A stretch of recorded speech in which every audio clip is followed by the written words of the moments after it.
Hey everyone, it's Dave with Chewy's Backyard Farm. Welcome back to the channel. Welcome back to the adventure that's called Chewy's Backyard Farm. Today I'm going to start a video series on our brooder setup and showing you their improvements, what I plan on doing. Take a look around here. Currently this is how we had it set up last year. Again, I'm still in a learning phase. And I'm doing this as we go, but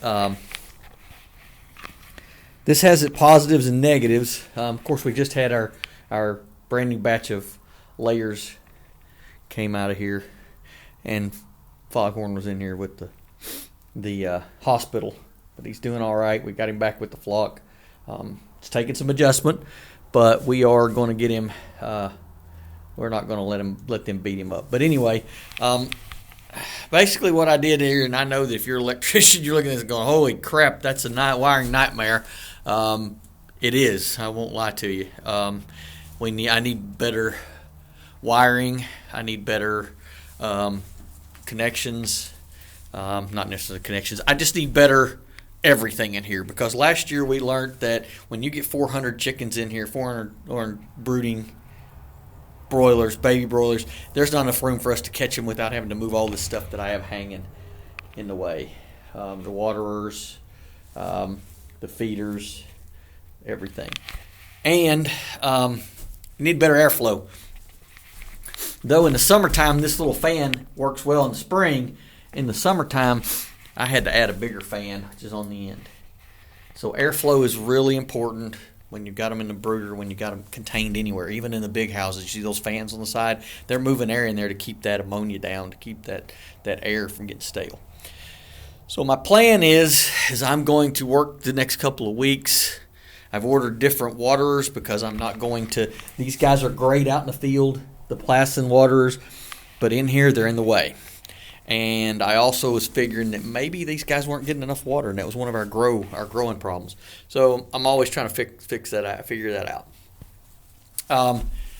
And as you see at the top, I had these where that I could adjust my feeders. I'm still going to go with that, but I'm going to change things a little bit rather than just doing the wood like this. I'm actually going to tie it in from the ceiling and open up all this space that's down here below us. All this space down here I'm going to open so I can move around when I'm trying to catch birds. Plus, to give them more space, I'm going to move those. These are actually thermostats that turn the heaters on. And my heaters are these guys here. If you can see it right there. I'm doing this on my phone, so bear with me. That's a heater. I'm going to move these to where they're down closer to the chicks, keeping that, granted, it's going to, keeping that there might be a fire hazard and adjusting according to that. As well as I'm going to add extra lights, because in the wintertime or the early spring, we need more heat in here and than what these do. I mean, these do a good job, but sometimes when it gets down in 20s, when it's March, that's when I run into problems with crowding, the crowding and stomping and crushing. I run into chill. They get in these waterers, and they do chill. They get cold. Even in the summertime, they get in those waterers and sun. That does chill them. But I'm going to make this totally more efficient. I'm going to move that fan out from the front, and I'm going to move it to the back here, where that way I can move airflow. And again, don't knock me if you're an electrician. I know what I got here. I know it's a mess, but I'm going to fix it to where it's actually probably safe. I know I'm probably getting beat up. But this is what we did. This is a bootstrap operation. It's a learning operation as I'm going, and that's why it is. So, but anyway, come along. It's going to be a multi-part video series. I'll start showing you how I clean it out. Start taking stuff apart. Even though I've rebuilt it, I'm going to take it apart to try to make it more efficient. Because one thing if you're going to learn in farming is you have to be efficient to make money. If you're wasting time, you're wasting money, because time is money. Every second on a farm while the sun's up is money. So I have to do everything possible because we're limited staff, it's just Katie and I, and because we're limited in just us, we need to do things that are efficient, effective, and of course safe and work. But that's what we're going to do with this. So come along with me. Again, like and subscribe this channel. I really want to make this channel popular. I want people to look and see what's going on the farm every day, just so I keep my customers involved. Because you can't come out here, maybe you're at work, but you can click on a video and watch what we're doing the next couple of days throughout the week. From like I said, 2024 is the year of YouTube. I am going to YouTube. I'm gonna max it out. So I bought another tool to use with that, and we're gonna see how that works. I think it's going to be cool because I want to immerse my customers and immerse the public in what it takes to run a first generation farm from startup really. I mean, it's tough, and I want to have 100% transparency. So that's part of the transparency. So again, come along. I'll get in here this evening. We got other things to do today, but I'll get in here this evening, start cleaning it out, and I'll let you guys watch it and enjoy. Again, like and subscribe down below.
Dave at Chew's Backyard Farm. I just got finished doing some work on this brooder, cleaning it out. We just had shavings in here this time, and this is the first step on the brooder remodel. So as you can see, all this stuff is going to come apart. I'm going to take it all apart, redo it a little bit, redo the wiring like I was saying this morning, and get all these waterers out of here and actually go to a different style of water. And this is really the reason why I want a different style of water. This thing right here is plastin water, and it basically fills up with water when it gets light. It fills itself up. It's good water out in the field. It's actually pretty good water in here too, but there's one downside, and that is if this thing doesn't seat, this water just keeps running, and then that's what I get. I get a wet floor, and that's not good. It doesn't really, when you only got 25 chickens in here, it ain't a really big deal to get a wet floor. They'll just go to the dry spots. The ammonia doesn't build up because there's not enough of it. When you've got 400 or 500 of them in here, that's a big deal. Getting a wet floor is not good. And another thing I've had fail is this thing here. We lost a lot of chickens because I listened to the guy at Lowe's. Don't listen to these guys at big box stores. Sometimes they just don't know what the hell they're talking about. I'll be honest. So he recommended using a shark bite push in, and I did. Chicken jumped up on this thing, busted the line popped out. This tube runs up to a tank that I got above us, and 100 gallons, plus turned onto the spigot with a float that whenever it gets to a certain level, it's just refilling. So needless to say, we lost 50 chickens in here because they drowned. So I vowed to never let that happen. Again, tried to figure out ways to try to mitigate that, and I think the only way to do it is to actually go due to the nipple waterers, which I'm going to do, and I'm going to run an actual water line in here from the water drop that I have outside in the greenhouse or in the hoop house. So I'm actually, this building's going to have water, so it'll have water to the nipples, and it's also going to have a shut off or a water spigot, so I can hose this thing out so I can be a lot more efficient. But anyway, keep watching us, like us, subscribe us, share these videos if you like what we're doing. Again, I'm trying to improve. I'm trying to make the world a better place by giving people good food, good clean food. So I'm trying to be part of the solution, not the problem. Grocery store food's garbage, and I'm trying to grow stuff that's healthy, clean, and the way it should be grown, the way God designed our food to be grown. Not in a house, not on a factory farm. So don't get me started on that. But anyway, I'll voice my opinion. But anyway, this is what I'm doing. This is part one. Stay tuned for the other parts. And now I got to hop on the old John Deere, the new John Deere, and actually go drop this load out in the field. This stuff makes great composting.